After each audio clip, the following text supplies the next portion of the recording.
മോളെ, ഇപ്പൊ കുഴപ്പമൊന്നുമില്ല. ഇന്ന് ശരിക്കും കോളേജിലൊക്കെ പോണം അമ്മേ. ഞാൻ പോയി കഴിഞ്ഞാ അമ്മ ഒറ്റയ്ക്ക് അയക്കത്തില്ലേ? ലയനമ്മ എങ്ങനെ ഒറ്റയ്ക്ക് നോക്കാനാ? ഞാൻ ഇന്നത്തേക്ക് ലീവ് എടുക്കട്ടെ? ഓ, അതൊന്നും വേണ്ട ലൂസി, പേടിക്കാൻ മാത്രം ഒന്നുമില്ലെന്ന് ഡോക്ടർ എന്നെ പറഞ്ഞല്ലോ. പിന്നെ ലയാണെങ്കിൽ പറയുന്നുണ്ട് നീ വെറുതെ കോളേജ് ലീവ് ആക്കണ്ടാന്ന്. പിന്നെ വെറുതെ എന്തിനാ? ഇനിയിപ്പോ ടൈം ഉണ്ടല്ലോ. എന്തായാലും ഇനി ലീവ് എടുക്കേണ്ടി വരും. ഇപ്പൊ തന്നെ ലീവ് എടുത്താലേ പിന്നെ ഒരുപാട് ലീവ് ആയി പോവും. അതുകൊണ്ടാ പറയണേ, ഇന്ന് മക്കള് പോയി പോരെ. എനിക്ക് പോയാലൊരു സമാധാനം കാണത്തില്ല അമ്മേ. ചേച്ചി ഇങ്ങനെ ഇരിക്കുമ്പോ ഞാൻ എങ്ങനെ പോവാനാ? പോരാത്തതിന് പപ്പി നാട്ടിലില്ല. അമ്മ ഒറ്റയ്ക്ക് എങ്ങനെ എല്ലാം കൂടെ ഹാൻഡിൽ ചെയ്യും? അതൊക്കെ അമ്മ ഹാൻഡിൽ ചെയ്തോളാന്നേ. പോരാത്തതിന് ഇവിടുത്തെ ഡോക്ടർ നമ്മൾ അറിയുന്ന ആൾക്കാരാണല്ലോ. നേഴ്സ് കുട്ടികളൊക്കെ ഇവിടെ വന്ന് നല്ല പരിചയമുണ്ട്. എന്തെങ്കിലും സഹായം എന്ന് ചോദിച്ചാ പാഞ്ഞെത്തുന്ന മക്കളാ. അതുകൊണ്ട് പേടിക്കാൻ മാത്രം ഒന്നുമില്ലെന്നേ. നീ ചെല്ലാൻ നോക്ക്. അത് പിന്നെ അമ്മേ. ചെല്ലടി മോളെ. പിന്നെ ഇന്നത്തെ ദിവസം അഡ്ജസ്റ്റ് ചെയ്ത് ക്യാൻറ്റീനിന് കഴിക്കട്ടോ. അമ്മക്ക് ഇവിടുന്ന് നിന്ന് തിരിയാൻ നേരമില്ലാത്തോണ്ടാ. അല്ലാന്നുണ്ടെങ്കിൽ വീട്ടിലേക്ക് പോയി എന്തെങ്കിലും മക്കൾക്ക് ഉണ്ടാക്കി തന്നേനെ. ഓ, അതൊന്നും കുഴപ്പമില്ലമ്മേ. എന്നാ പിന്നെ എന്റെ മക്കൾ ചെല്ലാൻ നോക്ക്. സമയം 8:30 കഴിഞ്ഞു. നിനക്ക് അവിടെ വരെ എത്തണ്ടായോ? എന്നാ ഞാൻ പോവാട്ടോ. അമ്മ എന്തെങ്കിലും ഉണ്ടെങ്കിൽ പീറ്ററിന്റെ ഫോണിലോട്ട് വിളിക്കണേ. ആടി മോളെ, നീ ധൈര്യമായിട്ട് ചെല്ലേ. പിന്നെ മക്കളെ നോക്കി പോട്ടോ. ഓ ശരി അമ്മേ. എന്നാ ശരിട്ടോ, ഞാൻ പോയിട്ട് വരേ. പിന്നെ കോളേജ് കഴിഞ്ഞ നേരെ ഇങ്ങോട്ടേക്ക് വരണ്ട കേട്ടോ. പീറ്ററിന്റെ അവിടെ നിന്നോ. അച്ഛൻ വരാൻ നേരത്ത് അവിടെ നിന്ന് ഇങ്ങോട്ട് പോന്നാ മതി കേട്ടാ. ഓക്കെ അമ്മേ. എന്നാ ചെല്ലേ. ലൂസി, ഇപ്പൊ നിന്റെ ചേച്ചിക്ക് എങ്ങനെയുണ്ടടി? ഇപ്പൊ കുഴപ്പമൊന്നുമില്ല മിയ. അത് പിന്നെ ഇന്നലെ ചേച്ചി ഒരുപാട് നടന്നത്രേ. ആളാ ചേച്ചിക്ക് പെയിൻ വന്നെന്നാ ഡോക്ടർ പറഞ്ഞേ. ഇന്ന് ഈവനിങ് ആവുമ്പം ഡിസ്ചാർജ് ചെയ്യും പോലും. Thank God. ഇന്നലെ നീ അങ്ങനെ ടെൻഷൻ അടിച്ചു പോയ പാടെ തന്നെ എനിക്ക് ആ കൂടെ ടെൻഷനായി. എന്തായോ എന്തോന്ന്. പിന്നെ ഞാനും അധികം നിന്നില്ല. പാൻ വന്നപ്പോ തന്നെ ഞാനും പോയി. അല്ല മിയ, നമ്മളെ ആ ഡാൻസ് ഒക്കെ കഴിയണവരെ ഈ തേജ എവിടെ പോയതായിരുന്നു? പാർട്ടി കഴിയണവരെ അവള് വന്നില്ലേ? ഹേയ് ഇല്ലടി, അങ്ങനെ എവിടെ പോയതെന്ന് ആർക്കറിയാ? നീ പോയിട്ട് കുറച്ചു നേരം ഞാൻ അവിടെ ഉണ്ടായി. അപ്പോഴും തേജ വന്നിട്ടില്ല. പിന്നെ ഞാനിങ്ങ് പോന്നു. ഇനിയിപ്പോ കുറച്ചു കഴിഞ്ഞ അവള് വന്നോ പിന്നെ എന്തെങ്കിലും പരിപാടി വെച്ചോന്നൊന്നും അറിയത്തില്ല. ചിലപ്പം എന്തെങ്കിലും ഡാൻസിന് വേണ്ടിയിട്ടുള്ള കോസ്റ്റ്യൂം ഒക്കെ മാറ്റാൻ പോയതായിരിക്കും. അതായിരിക്കും അത്ര വൈകിട്ടുണ്ടാവാ. അല്ലാതെ അവളെ പാർട്ടിക്ക് അവള് പരിപാടിക്ക് പങ്കെടുക്കാണ്ട് നിക്കത്തില്ലല്ലോ. അങ്ങനെ എന്തെങ്കിലുമൊക്കെ ആയിരിക്കും. അല്ലാണ്ട് എന്താവാനാ? അല്ല അതൊക്കെ പോട്ടെ, നീ രാവിലെ എന്തെങ്കിലും ഫുഡ് കഴിച്ചായിരുന്നോ? ഹേയ് ഇല്ലടി, അമ്മയും ചേച്ചിയൊക്കെ ഹോസ്പിറ്റലല്ലേ. ഞാൻ രാത്രി ഹോസ്പിറ്റലായിരുന്നു. രാവിലെയാ യൂണിഫോം മാറാൻ വേണ്ടി വീട്ടിലേക്ക് പോയേ. ഒന്നും തന്നെ ഉണ്ടാക്കിയിട്ടില്ല. അമ്മ ക്യാൻറ്റീനിൽ കഴിക്കാനുള്ള പൈസ തന്നിട്ടുണ്ട്. അല്ല നീ എന്തെങ്കിലും കൊണ്ടുവന്നോ അല്ലെങ്കിൽ കഴിച്ചിട്ടാണോ വന്നേ? ഹേയ് ഇല്ലടി, ഞാനെന്തായാലും രാവിലെ കഴിക്കത്തില്ലെന്ന് നിനക്കറിയാലോ. ക്യാൻറ്റീനിൽ വന്നിട്ടാണല്ലോ കഴിക്കുന്നേ. എന്നാ വാ, ഇന്ന് നമുക്ക് രണ്ടുപേർക്കും ഒരുമിച്ച് പോയി കഴിക്കാം. അയ്യോ എനിക്ക് വേണ്ടടി, എനിക്ക് കഴിക്കാനുള്ളൊരു മൂടൊന്നുമില്ല. ആ കൂടെ എന്തൊക്കെയോ ആലോചിച്ച് എന്തൊക്കെയോ തോന്നാ. ചേച്ചി ഹോസ്പിറ്റലിൽ ഉള്ളതുകൊണ്ടാ ആ കൂടെ ഉള്ള പേടി. അവളും ഞാനാണെങ്കിൽ ചെറുപ്പം മുതലേ തല്ലി പിടിച്ചും കളിച്ചും ചിരിച്ചൊക്കെ നിൽക്കുന്നോണ്ടേ പെട്ടെന്ന് ഹോസ്പിറ്റലാന്നൊക്കെ പറയുമ്പം ഉള്ളിലൊരു പതർച്ച. ഓ അതൊന്നും പേടിക്കാനില്ലടി. എന്തായാലും ചേച്ചിക്ക് ഒരു കുഴപ്പമുണ്ടാകത്തില്ല. ചേച്ചിക്കും കുഞ്ഞാവയ്ക്കും നല്ല ആരോഗ്യം ഉണ്ടാവും. പോരെ? അല്ല ഞാൻ ചോദിക്കണമെന്ന് വിചാരിക്കായിരുന്നു, നിന്റെ ചേച്ചിന്റെ ലവ് മാരേജ് ആണോ അറേഞ്ച് മാരേജ് ആണോ? ചേച്ചിന്റെതോ? ചേച്ചിന്റേത് ലവ് മാരേജ്. ആഹാ, എന്നിട്ട് നിന്റെ വീട്ടിൽ സമ്മതിച്ചായിരുന്നോ? സമ്മതിച്ചല്ലോ. Oh my God, she is very lucky. ചേച്ചി മാത്രല്ല അമ്മയും ലക്കിയാ. കാരണം അമ്മയും പപ്പിയും ലവ് മാരേജാ. ആഹാ, അപ്പൊ നിങ്ങളുടെ ഫാമിലി ഒരു ലവ് ബേർഡ്സ് ഫാമിലി ആണല്ലോ. എന്റെ അമ്മേന്റെ പപ്പിന്റെ മാത്രല്ല കേട്ടോ. ദേ പീറ്റർ ഇല്ലേ, അവന്റെ അമ്മയും പപ്പിയും ലവ് മാരേജ് തന്നെയാ. ആഹാ, ഇത് കൊള്ളാലോ.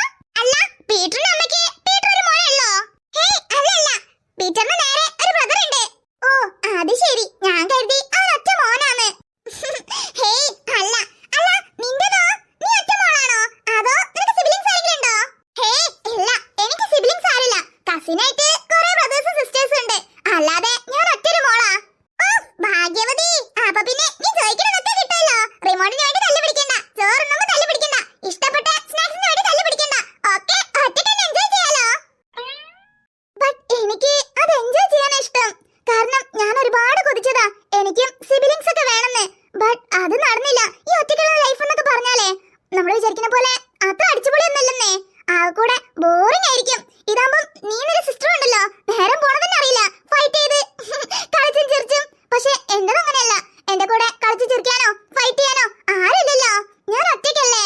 അമ്മയും അച്ഛനാണെങ്കിൽ അവര് ജോലിക്ക് പോവും. പിന്നെ വീട്ടില് ഞാൻ ഒറ്റയ്ക്കാ. അതുകൊണ്ടാ അവിടെ നിൽക്കാൻ താല്പര്യമില്ലാത്തോണ്ടാ ആന്റിന്റെ വീട്ടിലേക്ക് വന്നേ. ആന്റി ഒറ്റയ്ക്കാ. അപ്പൊ പിന്നെ ഞങ്ങൾ രണ്ടുപേരും കമ്പനി ആവല്ലോ. അതിന് പോന്നതാ. ഇനിയിപ്പോ സിബ്ലിംഗ്സ് ഇല്ലെന്ന് എന്തിനാ വിഷമിക്കുന്നേ? എന്റെ ചേച്ചി നിന്റെ ചേച്ചി തന്നെയാണല്ലോ. പിന്നെ പീറ്ററിന്റെ ചേട്ടൻ നിന്റെ ചേട്ടൻ. അങ്ങനെ നിനക്കിപ്പോ സിബ്ലിംഗ്സ് ആയല്ലോ. ലൂസി എന്താടി എന്തുപറ്റി? എടി കുരുപ്പേ, നീ ഇതിലേക്ക് നിർത്തിയില്ലേ? മിയ ഓള് പറയണെന്ന് വിശ്വസിക്കണ്ട കേട്ടോ. അവള് ചുമ്മാ തള്ളണതാ. ഞാന് അങ്ങനൊന്നല്ല.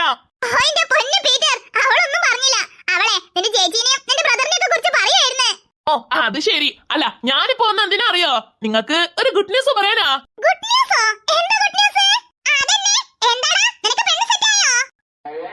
ഓ അതൊന്നല്ലടി, ഇത് അതുക്കും മേലെ. അത് പിന്നെ നമ്മളെ കോളേജിൽ നിന്ന് ടൂറ് പോവാൻ പോവാ. ആദ്യം മിയ ഇപ്പൊ നമ്മൾ നോട്ടീസ് ബോർഡിൽ അറിയിച്ചിട്ടേ ഉള്ളൂ. കോളേജിലുള്ള എല്ലാവരും ഒരുമിച്ച്. അതന്നെടി, ഈ ടൂറ് നമുക്ക് അങ്ങ് പൊളിച്ചെടുക്കണം.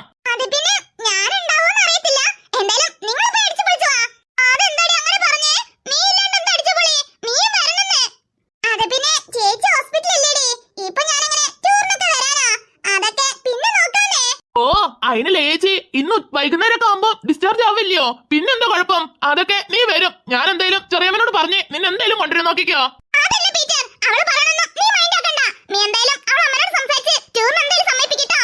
ഓക്കെ മിയ, അതൊക്കെ ഞാൻ നോക്കിക്കോളാം.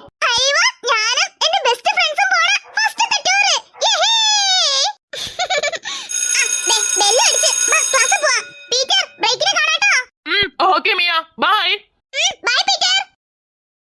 അല്ല തേജ, അറിയാമല്ല ഞാൻ ചോദിക്കുക, നീ ശരിക്കും ഇന്നലെ എവിടെ അങ്ങനെ പോയേ? ഞാൻ ഇന്നലെ കോസ്റ്റ്യൂം ചേഞ്ച് ചെയ്യാൻ വേണ്ടി കോസ്റ്റ്യൂം റൂമിലേക്ക് പോയതാ. കഴിഞ്ഞു വരുമ്പോ ഡോർ അങ്ങ് ജാം ആയി പോയി. പിന്നെ എത്ര വലിച്ചിട്ടും തുറക്കാനേ പറ്റിയില്ല. ഞാൻ പിന്നെ ജോഹിനെ കുറെ വിളിച്ചു നോക്കി, ആരും കേൾക്കുന്നേയില്ല. പാർട്ടിന്റെ സൗണ്ടും കാര്യങ്ങളൊക്കെ ആയിട്ടേ. അങ്ങനെ ഞാൻ വന്നപ്പോഴോ പാർട്ടിന്ന് കുറെ ആൾക്കാര് പിരിഞ്ഞു പോയി. എന്നാലും നീ പോയോണ്ട് എന്താ, എല്ലാവർക്കും നല്ല അടിപൊളി കപ്പിൾ ഡാൻസ് കളിക്കാൻ പറ്റിയല്ലോ. പാവം നിനക്കാ അത് കാണാനുള്ള ഭാഗ്യം ഇല്ലാണ്ടായിപ്പോയേ. അങ്ങനെ പറയല്ലേ, അവക്ക് സങ്കടാവത്തില്ലേ? അയ്യേ, ഇതിനൊന്നും തേജക്ക് സങ്കടാവത്തില്ലെന്നേ. അല്ലേലും തേജ കണ്ടിട്ടുണ്ടെങ്കിൽ അവള് എൻജോയ് ചെയ്തേനെന്ന്. അതാ ഞാൻ പറയാൻ വന്നേ. അല്ല തേജു? അതെ അതെ ജൂഹി, നീ ഇന്നലെ പറഞ്ഞ പോലെ എല്ലാം സെറ്റ് അല്ലേ? അതെ തേജ, എല്ലാം സെറ്റ് ആയിരുന്നു. ബട്ട് അവസാന നേരം ആ ചതിയും കാല് മാറി. ഓ നോ, ഇന്നലെ ഞാൻ നിന്നോട് പറഞ്ഞതല്ലേ, ഇന്നിപ്പോ അവൻ വന്നില്ലെന്നുണ്ടെങ്കിൽ നമ്മുടെ പ്ലാൻ ഒക്കെ എങ്ങനെ നടക്കുന്നേ? അവനില്ലെങ്കിൽ എന്താ, അതിന് പറ്റിയ ഒരാളെ കിട്ടിയിട്ടുണ്ട്. അതും നമ്മൾ ഈ കോളേജിൽ തന്നെ. നീ എന്തായി പറയുന്നേ? ഈ കോളേജിന്നോ? അല്ല, ഏത് കാറ്റഗറി? പുറത്തുനിന്നല്ല, നമ്മളെ ക്ലാസ് തന്നെയാ. നമ്മളെ ക്ലാസ്സെന്നോ? ആരാത്? മാക്സോ? എന്താണ് പറയുന്നേ? നിനക്ക് വട്ടാണോ? ഓ, ഈ വക കാര്യത്തിലൊന്നും അവനൊന്നും ശരിയാവത്തില്ല. അവനൊക്കെ കോളാക്കുന്നേ. നീ തൽക്കാലം പുറത്തുനിന്ന് അറേഞ്ച് ചെയ്യാൻ നോക്ക്. വേണ്ട തേജ, അതിനൊരു ആവശ്യമില്ല. ഇതിന് മാക്സ് തന്നെ ധാരാളാ. എന്തൊക്കെയാ ജോഹി പറയുന്നേ? മാക്സിനോട് നമ്മൾ ഇങ്ങനത്തെ കാര്യങ്ങളൊക്കെ ആവശ്യപ്പെട്ട അവൻ എങ്ങനെ ചെയ്യും? അതെങ്ങാനും അവൻ പോയിട്ട് ജിമിനോട് പറഞ്ഞിട്ടുണ്ടല്ലോ, അന്നത്തോടെ നമ്മൾ കഥ കഴിയും. അതൊന്നും അങ്ങനെ എളുപ്പം അവൻ പോയി പറയത്തില്ല തേജ. കാരണം ഇത് അവന്റെയും കൂടി ആവശ്യാ. അവന്റെയും കൂടി ആവശ്യമോ? എന്താ ജോഹി നീ പറയുന്നേ? എനിക്ക് ഒന്നും മനസ്സിലാവുന്നില്ല. നിനക്ക് മനസ്സിലാവുന്ന പോലെ പറഞ്ഞുതരാം. ആ ലൂസി ആദ്യമായിട്ട് നമ്മൾ ക്ലാസ്സിൽ വന്നല്ലോ, അപ്പൊ തന്നെ അവള് മാക്സിന്റെ മനസ്സിൽ ഇടം പിടിച്ചു. യു മീൻ മാക്സിന് ലൂസി ഇഷ്ടം? അതെ തേജ, ഇന്നലെ പാർട്ടിയിൽ വെച്ച് അവളെ ഡാൻസ് ചെയ്യാനായിട്ട് മാക്സ് വിളിച്ചു. അങ്ങനെ അതിന്റെ ഗ്യാപ്പില് അവളോട് പ്രപ്പോസ് ചെയ്യാനായിരുന്നു അവന്റെ പ്ലാന്. പക്ഷെ ജിം ഒക്കെ കളഞ്ഞു പൊളിച്ചു. ആ കലിപ്പിലാ മാക്സ് ഉള്ളത്. ശരിക്കും നീ പറയുന്നതൊക്കെ സത്യമാണോ? അതും ആ മാക്സ് ആണോ ഇങ്ങനെയൊക്കെ ചിന്തിച്ചേ? നീ കാണുന്ന പോലെ നല്ല മാക്സ് അവനെ ആടിന്റെ മുഖം മൂടിയിട്ട് ചെന്നായിയാ.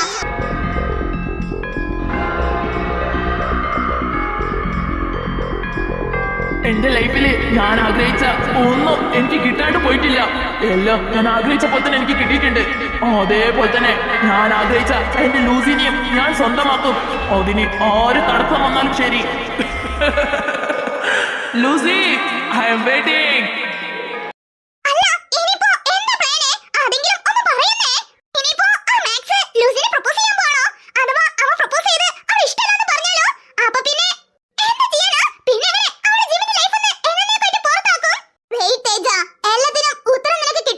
വൈകാതെ തന്നെ ജിമ്മിന്റെ മനസ്സിൽ ആ ലൂസി ഒരുപാട് വെറുപ്പ് സമ്പാദിക്കും.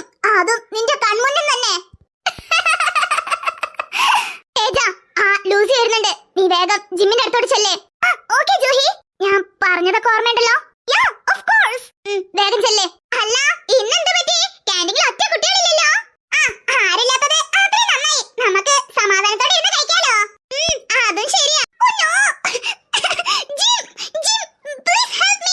എന്താ തേജ, എന്ത് പറ്റി? അതന്നെ എന്റെ കണ്ണു പിടിച്ചോണ്ട് വരുന്നേ. അത് പിന്നെ എന്റെ കണ്ണിലെ ഡസ്റ്റ് പോയി. ഓ നോ, എന്നാ വേഗം ചെല്ലേ, പോയി കുറച്ച് വെള്ളം എടുത്ത് കണ്ണടിച്ച കേക്ക്. No Jimmy, it's not safe. ഞാൻ കണ്ണിൽ ലെൻസ് വെച്ചിട്ടുണ്ട്. അതാ, നീ ഒന്ന് കണ്ണിൽ ഊതി തരോ? ഞാനോ? അതെന്തിനാ? ദേ അടുത്ത് നിന്റെ ഫ്രണ്ട് ജൂഹിയില്ലേ, അവളോട് ഊതാൻ പറയേ. Oh, it's not fun time game. ഞാൻ അവളോട് പറഞ്ഞതാ, അവൾ ഊതിട്ടൊന്നും ശരിയാവുന്നില്ലെന്നേ. അതാ, ജിം പ്ലീസ് ഹെൽപ് മീ. എനിക്ക് കണ്ണ് പുകഞ്ഞിട്ട് നിൽക്കാൻ വയ്യ. അത് പിന്നെ ഓ നോ, നിന്റെ ബെസ്റ്റ് ഫ്രണ്ടായ ഞാൻ ഒരു ഹെൽപ്പ് അയച്ചാ നിനക്ക് ചെയ്യാൻ പറ്റത്തില്ലല്ലേ? ഇറ്റ്സ് ഓക്കേ, ഞാൻ എങ്ങനെയെങ്കിലും മാനേജ് ചെയ്തോളാം. ഔച്ച്. അയ്യോ, അങ്ങനൊന്നുമില്ല തേജോ. വാ, ഞാൻ ഓതി തരാം. തേജന്റെ പെരുമാറ്റത്തില് എന്തോ ഒരു സ്പെല്ലിംഗ് മിസ്റ്റേക്ക് ഉണ്ടല്ലോ. എന്തായിരിക്കും? ഈ കണ്ണാണോ? യാ ജിം.